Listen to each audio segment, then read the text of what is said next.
So these are my collard greens. These bad boys are a couple of years old. And I'm doing something a little bit different apparently from what I see on some people do. Some people cut them down at a certain point. I don't. I believe in letting everything go until it can't. Once it gets too old to handle it, then that's what's up.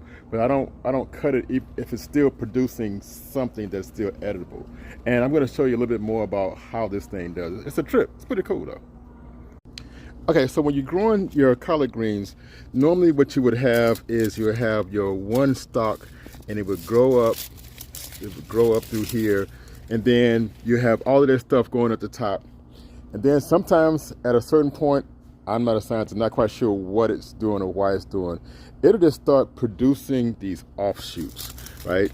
So you have an offshoot here, and you see here is stuff. Now, at one point, I was gonna when they get little like this, or even there was some that's even smaller, I was gonna pop them off and start a new plant and see what happens. I may even try it a little bit, but life happens. I get lazy, got other stuff to do. Here's another collard green plant. This one is growing in my aquaponics system. Like I said, to give you a refresher, I got fish down here and all of that. I got some mint growing over there. This one too. This one's a couple of years old. It took a while for it to start doing, but once it started doing, it really is doing, right? It's kind of in the way. When I'm trying to do other stuff, it's in the way, but it's a cool problem to have. But here you go. You see, there's another one coming out through here. Eventually this part's all this stuff is gonna die off and it's gonna be here. So until it all dies, I'm not gonna do anything to it. If anything, I might need to move it out of here, but since it's working the way it's working, I'm just gonna let it go until it can't.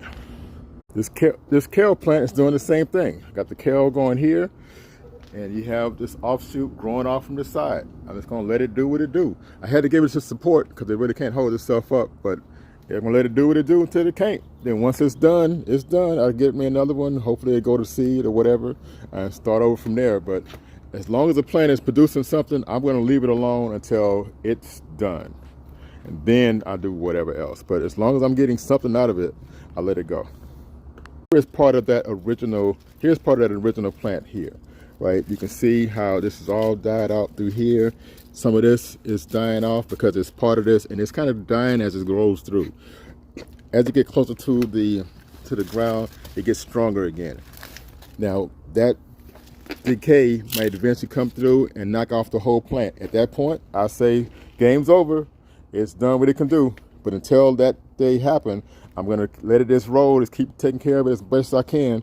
It's gonna be a trip this summer with all of these different things when the bugs show up, trying to keep all of this stuff good. There's some techniques I can try, but that's gonna be a challenge.